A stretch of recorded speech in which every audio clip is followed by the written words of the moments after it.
ভগবান বলেন নাহং তিষ্ঠামি বৈকুণ্ঠ যোগিনাঙ্গার হৃদয়ে নাচ মদ ভক্ত যত্র গায়ন্তি তত্র তিষ্ঠামি হে নরদ। শোনো নারদ, আমি কোথায় থাকি জানো? নাহং তিষ্ঠামি বৈকুণ্ঠ যোগিনাং হৃদয়ে নাচ।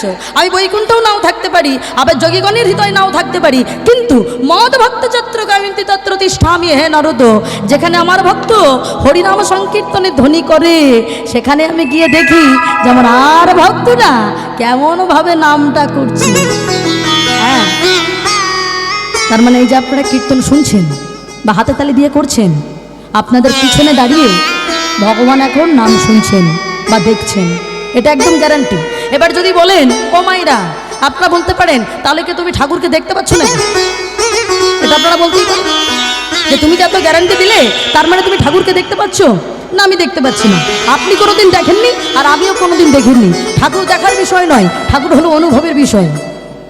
তবে একটা কথা বলি মা, আমি এখন তেঁতুল এনেছি। হ্যাঁ ও মায়েরা খুব ভালো করে শুনে নেন, উত্তর 24 পরগনা থেকে তেঁতুল এনেছি, তেঁতুল। এই যাওয়ার সময় যে মায়েরা ভালো করে কীর্তন শুনছেন, এই যাওয়ার সময় আমি নেমে একটু তেঁতুল দিয়ে যাব। খুশি হননি না? তেঁতুল শুনে কজনের মুখে জল এসছে একটু ঠিক করে বলেন তো দেখি। এই মা তো বাবারে কাল আর ঠিক করে পারে না। হ্যাঁ, এই তেঁতুল শুনুন, তেঁতুল শুনলে আমাদের সবাইকার মুখে জল আসে। আচ্ছা, তেঁতুলকে আমার হাতে দেখতে পেয়েছেন? তাহলে জল আসলো কি করে? কারণ জিহ্বাটা বুঝিয়ে দিল তেঁতুলের স্বাদ হলো টক। তাহলে ভগবান আছে, আপনি বুঝবেন কি করে? আপনার অনুভব হৃদয় থেকে বুঝিয়ে দেবে। যখন কীর্তন শুনতে বসে আপনি কখন হাসবেন আর কখন যে কাঁদবেন নিজেই বুঝতে পারবেন না, তখন বুঝবেন ভগবান আপনার কাছে আছে। হ্যাঁ, ভগবান বলেন শোনো, আমি হলাম অনুভবের বিষয়। যখন কৃষ্ণ নাম শুনতে শুনতে তোমরা আর নিজেকে ধরে রাখতে পারবে না, তখনই বুঝবে আমি তোমার কাছেই আছি। বলে জগতে সবাই সুখী হতে চায়, কিন্তু সুখী হয় না কেন জানো? কারণ তারা আমাকে কোনোদিন রাধার মতো করে ভালোবাসেনি। তাই ওই জন্য বাবা শ্রদ্ধেয় মান্নাদের গানের ভাষা একটা কথা বলছে না, কিছু মনে করবেন না। অনেক ব্যক্তি বলে কীর্তন মানে শুধু জ্ঞান দেয়, আর ভাগবত কথা মানে শুধু জ্ঞান দেয়। ও বাবা, শাস্ত্রের বাইরে কিছু বলবো না। যারা আধুনিক বেশি বিশ্বাস করেন আর কি, আধুনিক জগতের একজন ভালো বিশিষ্ট প্রখ্যাত একজন শিল্পী ছিলেন বাবা। এখনকার বাবা গানের তো কোনো মানেই খুঁজে পাওয়া যায় না। আমার এই যে যারা বৃদ্ধ বাবারা বসে আছেন, ওনাদের বয়সে একজন শিল্পী ছিলেন যিনি মারা গেছেন। তার যে গানের প্রত্যেকটা ভাষা একটু মনে করুন, বুঝতে পারবেন কি শিক্ষা দিচ্ছে। গানের ভাষাই বলে দিচ্ছে, ভালোবেসে সুখী হতে বলো কে না চায়, রাধা সুখী হয়েছিল শ্যামরায়। কি বলেন বাবা? রাধা সুখী হয়েছিল শ্যামরাইকে ভালোবেসে, আমরা কি আর তাকে ভালোবেসে সুখী হই? ভালোবেসে সুখী হতে বলো কে না চায়, রাধা সুখী হয়েছিল শ্যামরায়। আমিও রাধার মতো ভালোবেসে যাব, হয় কিছু পাবো নয় সবই হারাবো। ইচ্ছে থাকায়া প্রাণ সয় না, সবাই তো সুখী হতে চায়। তবু কেউ সুখী হয়, কেউ হয় না। জানি না বলি চালুকে সত্যি কিনা, জানি না বলি চালুকে সত্যি কিনা। সবার কপালে নাকি সুখ সয় না, সবাই তো সুখী হতে চায়। তবু কেউ সুখী হয়, কেউ হয় না। তবু কেউ সুখী হয়, তবু কেউ হয় না কারো আমার রাধার মতো কেউ ভালোবাসে। বলে ভালোবেসেছিল তো আমার। ভগবান কি বলে জানেন মা? ওরে এ জগতে সবাই আমাকে ডাকে, কিন্তু ডাকার মতো ডাকে না, তেমন সবাই আমার দিকে তাকায়, কিন্তু তাকানোর মতো তাকায় না। তাই মানুষ বিপদে পড়ে। মহাভারতে দাঁড়িয়ে আজকে ভীমকে বলে বসলো, শোনো ভীম, এই কুরুক্ষেত্রে মাঠে দাঁড়িয়ে আমি তোমাকে প্রমাণ করে দিলাম, এই জগতের মানুষ যেমন সবাই আমাকে ডাকার মতো ডাকে না, তেমন তুমিও আমার দিকে তাকাও, কিন্তু তাকানোর মতো মাঝে মধ্যে তাকাও না। মনে করে দিচ্ছে বাবা, কুরুক্ষেত্রের যুদ্ধে মনে করে দেখুন, যখন জরাসন্ধকে বধ করতে গিয়েছিল, আর জরাসন্ধকে বধ করতে গিয়েছে কে কে? তিনজন, ভগবান, ভীম, অর্জুন, ব্রাহ্মণ বেশে। জরাসন্ধ ভগবানকে চিনতে পারলেন না, কারণ ব্রাহ্মণ বেশে গিয়েছে। তাই রাজবেশ খুলে দিয়ে ব্রাহ্মণ বেশে গিয়েছে, গিয়ে বলছে, হে জরাসন্ধ, আমি তোমার সঙ্গে যুদ্ধ করতে চাই। ও মায়েরা খুব ভালো করে শুনবে। জরাসন্ধ বলে বসলো, একটুখানি বাচ্চা ছেলে যার মুখ টিপলে দুধবার হবে, আমি তার সঙ্গে যুদ্ধ করব? আমার যুদ্ধ যদি করতে হয় তাহলে শুনে রাখো, ওই যে তোমার সঙ্গে দাঁড়িয়ে আছে একজন বিরাট চেহারা, আমি ওর সঙ্গে যুদ্ধ করব। বিরাট চেহারা কে বাবা? ভীম। ভীম মনে মনে ভাবছে, বেটা তুমি তো চেনো না আমার বলিকে, আমার গায়ে 10,000 হাতির ক্ষমতা আছে, একবার এসে দেখো। এখন ভীম আর জরাসন্ধ এই দুজনে বাবা যুদ্ধ লেগে গেছে। আর যুদ্ধ যখন লেগে গেছে, ও মায়েরা, জরাসন্ধের এতটা ক্ষমতা যে ভীমের বাবা ভীমকে ধীরে ধীরে রক্তাক্ত করছে। আর ভীম যখন রক্তাক্ত হচ্ছে আর পারছে না, তাড়াতাড়ি ভগবানের দিকে তাকিয়েছে। আর যেই ভগবানের দিকে তাকিয়েছে, ভগবান মাটি থেকে একটা শুকনো কাঠি তুলে মাঝখান থেকে চিড়ে ফেলে দিয়েছে। হ্যাঁ, মাঝখান থেকে চিড়ে ফেলে দিয়েছে। আর যেই না মাঝখান থেকে চিড়ে ফেলে দিয়েছে বাবা, ভীম বুঝতে পেরেছে আমাকে মনে হয় এরকম একটা কিছু করতে বলছে। তাড়াতাড়ি জরাসন্ধের দুটো পা ধরে আর মাঝখান থেকে চিড়ে দিয়েছে। মাঝখান থেকে চিড়ে দিয়েছে বাবা, দিয়ে বলছে, ও ঠাকুর দেখো আমার কত ক্ষমতা, পিছন দিকে তাকিয়ে দেখো আমি কেমন ভাবে মেরেছি জরাসন্ধকে। বলছে, তুমি মেরেছো, তুমি দেখো, আমার দেখার দরকার নেই, তুমি মেরেছো তো তুমি আরেকবার পিছন ফিরে দেখো। এখন যেই বাবা আরেকবার পিছন ঘুরে যেই না তাকিয়েছে, দেখছে যেমন মাঝখান থেকে দুটো পা চিড়ে দিয়েছিল, তেমন আবার জোড়া লেগে। বলছে, ঠাকুর তাহলে এটা কি করে হলো? তুমি আমাকে যেটা দেখালে আমি তো সেটাই করলাম। ভগবান বলছে, এই জন্যে বলে ধৈর্যের ফল মিঠে হয়। এই জগতের মানুষের যেমন ধৈর্য নেই, তেমন তোমারও ধৈর্য নেই। তুমি একটুখানি তাকালে, আচ্ছা শেষেরটা কি করলাম সেটা কি দেখেছো? এই জগতের মানুষ যেমন আমাকে ডাকার মতো ডাকে না, তেমন তুমি আমার দিকে তাকিয়েছো, কিন্তু তাকানোর মতো তাকাওনি। আরে বাবা, আমি যখন কাঠিটা মাঝখান থেকে চিড়ে দিয়েছিলাম, তখন ডান দিকেরটা বাম দিকে দিয়েছিলাম, আর বাম দিকেরটা ডান দিকে দিয়েছিলাম। তা তুমি কি করেছো? তুমি শুধু ওইটুকুই দেখেছো। জরাসন্ধের আশীর্বাদ আছে, কেউ যদি তাকে মাঝখান থেকে চিড়ে দেয়, সে তৎক্ষণাৎ জোড়া লেগে যাবে। কিন্তু ডান দিকের পা যদি বাম দিকে দেওয়া হয়, আর বাম দিকের পা যদি ডান দিকে দেওয়া হয়, তাহলে সেটা আর জোড়া লাগবে না। তাহলে বুঝতে পারছেন বাবা, এই জগতের মানুষ আমরা সবাই স্বীকৃতি করে আসি, কিন্তু আমাদের স্বীকৃতিগুলো নষ্ট হয়ে যায়। আমরা যখন এসেছিলাম, আমরা কথা দিয়েছিলাম, ঠাকুর আমরা তোমার নাম গাইবো, তুমি একবার ধরাধামে পাঠাও। কিন্তু যেই চলে আসলাম বাবা, শিশুকাল চলে গেল আমাদের খেলাধুলা করতে করতে, আর যৌবন চলে গেল যখনই, যৌবনকালে বলে বসলাম, আমাদের শরীরের তখন বল আছে, রক্তের বল আছে, বাড়ির বল আছে, গাড়ির বল আছে, কিসের হরি হরি তোমার বল আমাদের আর কাজে লাগে না। আর যখন বার্ধক্য নেমে আসলো, তখন আর ভালো করে হরি বল বলতে পারি না, তখন উচ্চারণটা হয়ে যায় হবি বল, কারণ দাঁত পড়ে গেছে। খুব ভালো করে ভাবেন, আমার নাম গৌরপ্রিয়া, আপনি আমাকে যদি হরিপ্রিয়া বলে ডাকেন, আমি কি সাড়া দেবো? তা ভগবানকে হরি বল না বলে ফেলেছে হবি বল, ভগবান কি আর সাড়া দেবে? ভগবান বলে, হ্যাঁ রে, যখন আমি তোদেরকে পাঠিয়েছিলাম, ভালো চুল ছিল, ভালো দাঁত ছিল, ভালো শরীর ছিল। আচ্ছা মা, মন থেকে একটা উত্তর দেন তো, কেউ যদি আপনাকে 1,00,000 টাকা দিয়ে সোনার চেন দেয়, আপনি তাকে কত যত্ন করবেন বলুন তো? আচ্ছা, ভগবান যে আমাদের দেহের ভিতরে লাখ কেন কোটি কোটি টাকার জিনিস দিয়েছে, কই তাকে তো ভালোবাসি না? এই যে দুটো চোখ, যারা দেখতে পায় না, চোখ দুটো দান করে দেন, বিক্রি করে দেন, দেখুন কত টাকা পান। আপনি যা টাকা চাইবেন, লক্ষ লক্ষ টাকা চাইবেন, আপনাকে দিয়ে দেবে। কারণ সুন্দর পৃথিবীটা দেখার সবার ইচ্ছা থাকে। দেহের ভিতরে 2খানা কিডনি আছে, কিডনিগুলো দেখবেন, অনেক মানুষ বলে আমার কিডনির অসুবিধা, একটা কিডনি যদি আমাকে ডোনেট করতে পারো, তোমাকে 50 লাখ টাকা দেবো, 1 কোটি টাকা পর্যন্ত দিতে রাজি আছি, কারণ জীবনের বিনিময়ে। তাহলে সামান্য মানুষ 1,00,000 টাকার সোনার চেন দেয় বলে আমরা কত তাকে যত্ন করি, আর যিনি কোটি কোটি টাকার জিনিস দিয়ে বসে আছে, কই তাকে তো ভালোবাসি না? দেহের ভিতরে যে হার্টটা রয়েছে, হার্ট পর্যন্ত বিক্রি হয়ে যায়, আজকাল ট্রান্সফার হয়ে যায় বাবা।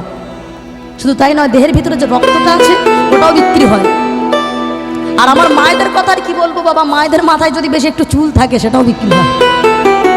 হ্যাঁ, আজকাল বাবা চুলটাও বিক্রি হয়ে যায়। ভগবান বলে, হ্যাঁ রে, আমি তো তোদের এত কিছু দিলাম, ওই তোরা তো বিনিময়ে আমাকে একটু ভালোবাসিস না। আমরা ভাবি আমাদের শরীরে ক্ষমতা আছে, আমরা যা খুশি তাই করে যাব বাবা। এই যারটা গানের ভাষায় বলছে না, তুমি ভেবেছ কি মনে এই ত্রিভুবনে তুমি যাহা করে গেলে, হ্যাঁ, তা কেউ জানে না। বাদে বাদে আর আশা হবে না, বাদে বাদে আর আশা হবে না।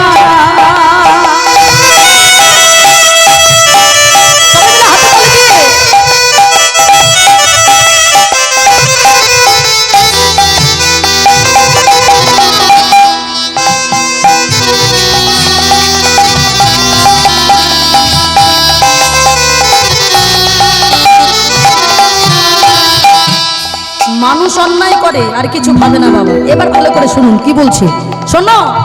তুমি যাহা করে গেলে আসিয়া হেথা, চিত্রগুপ্ত লিখিয়া ভবিলেন খাতায়। হরিবল হরিবল হরিবল।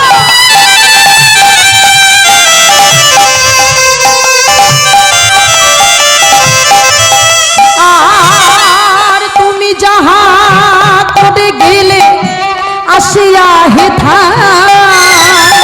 চিত্রগুপ্ত লিখিয়া ভরিলেন খাতা, তোমার বিচার করি সেই বিধাতা, বিচার করি সেই বিধাতা, তাহার কাছে থাকি চুপি কিছু চলে না। বারে বারে আর আশা হবে না, বারে বারে আর আশা হবে না। হরিবল হরিবল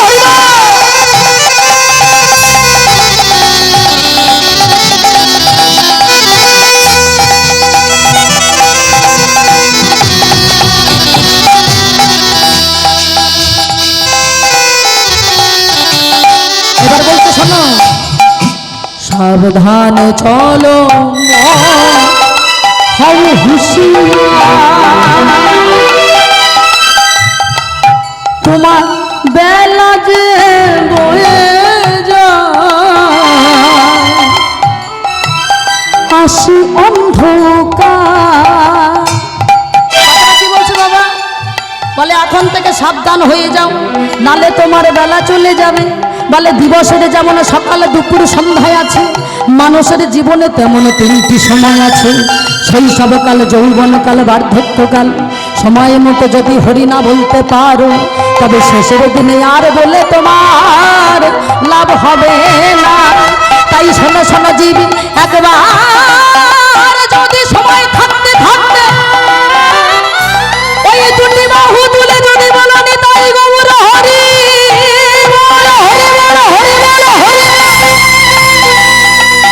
যদি একবার নয়ন জল দিয়ে বলতে পারো, তবে তোমার পার হতে আর অসুবিধা হবে না। সাবধান চলো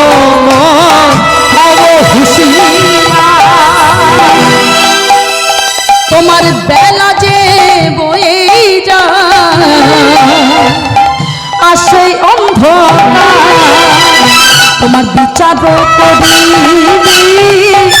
সেই বিধাতা, বিচার করি সেই বিধাতা, তাহার কাছে থাকি চুপি কিছু চলে না।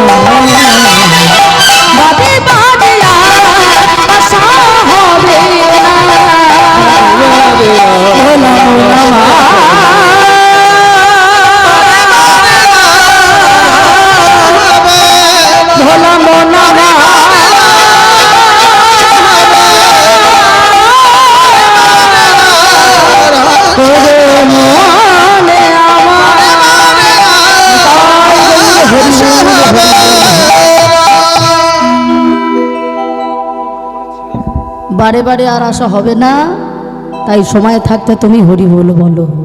হ্যাঁ বলে, দেখবেন অনেকে বলে, এই আপনারা যে কীর্তন শুনছেন, অনেক ব্যক্তি বলে বাবা কৃষ্ণ মানে বেটা ছেলে, রাধা মানে তো মেয়ে ছেলে। এই কীর্তন তোমরা কি যে শোনো কে জানে। অনেকে বলে দেখবেন যারা কৃষ্ণ ভালোবাসে না, বলে বাবা রাধা কৃষ্ণ প্রেম করেছিল সেটা নিয়ে যারা নিন্দা করে তাদের উত্তর দেবেন বাবা। রাধা কৃষ্ণ প্রেম করেছিল বলে জগতের মানুষ সিংহাসনে বসিয়ে পূজা দিচ্ছে, কিন্তু আপনি আমি প্রেম করলে কি জগতের মানুষ সিংহাসনে বসিয়ে পূজা দেবে বাবা? বলে রাধা কৃষ্ণের প্রেম ভাবরসকে এত সহজে ভেবো না। চৈতন্য চরিতামৃত গ্রন্থে আমার কৃষ্ণদাস কবিরাজ গোস্বামী প্রেমের সংজ্ঞা দিয়েছে, আত্মেন্দ্র প্রতি বাঞ্ছা তারে বলি কাম, কৃষ্ণ ইন্দ্র প্রতি ইচ্ছা ধরে প্রেম না। আমরা আত্মার সুখের জন্য যেগুলো করে থাকি মনে করবেন ওগুলো কোনোটাই প্রেম নয়, কিছু মনে করবেন না বাবা।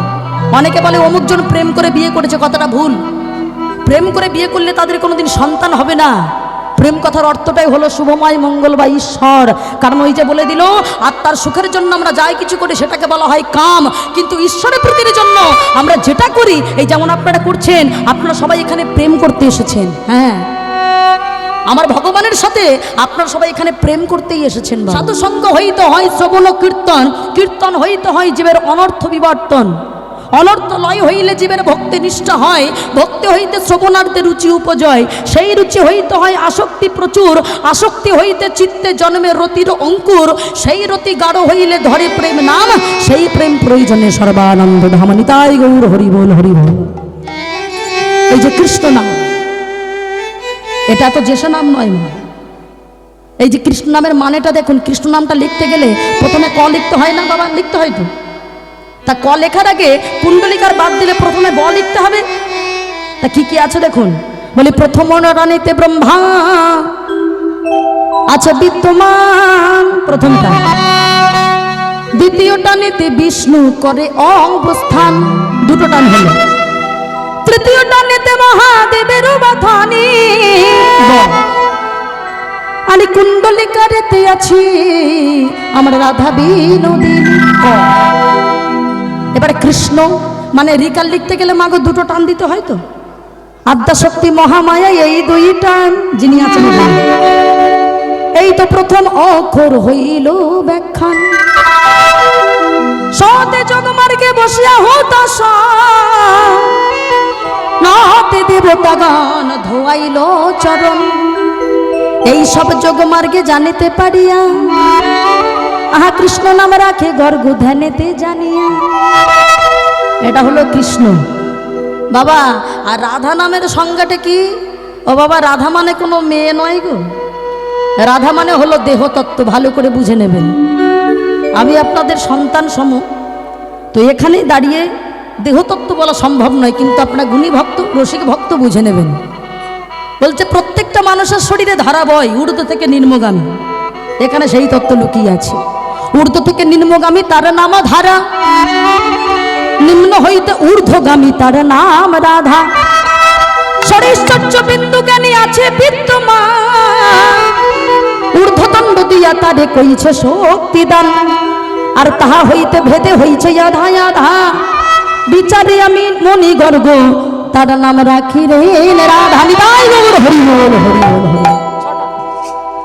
তাহলে আমরা সবাই মিলে এই যে রাধা নামে আমরা সঙ্গে জানলাম, তাহলে মা এই নাম কেন করি?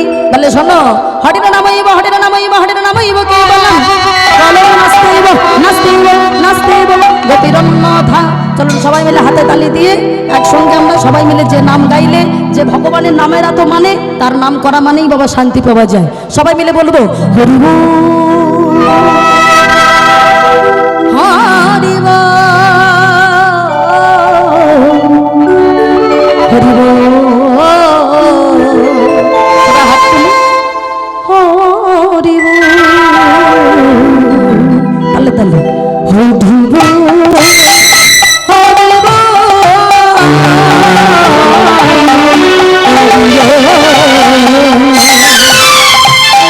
হরি বল। সবাই মুখে হরি বল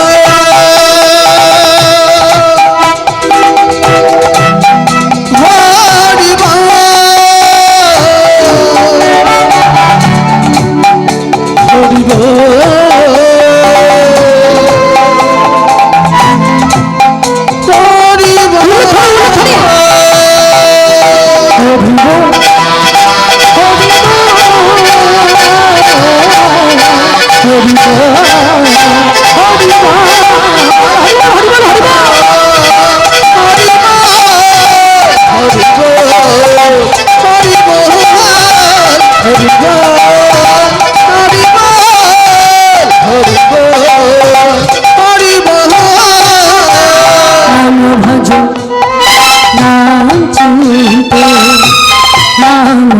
কৃষ্ণ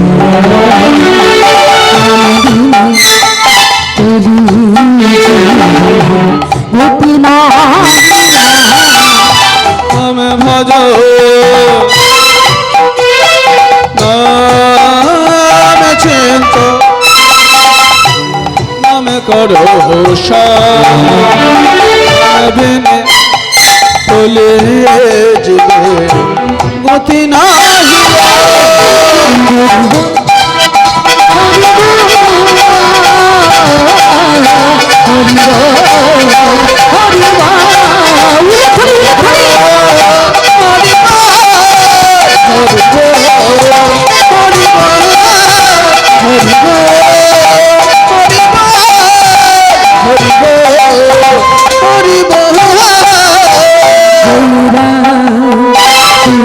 কৃষ্ণ ভজন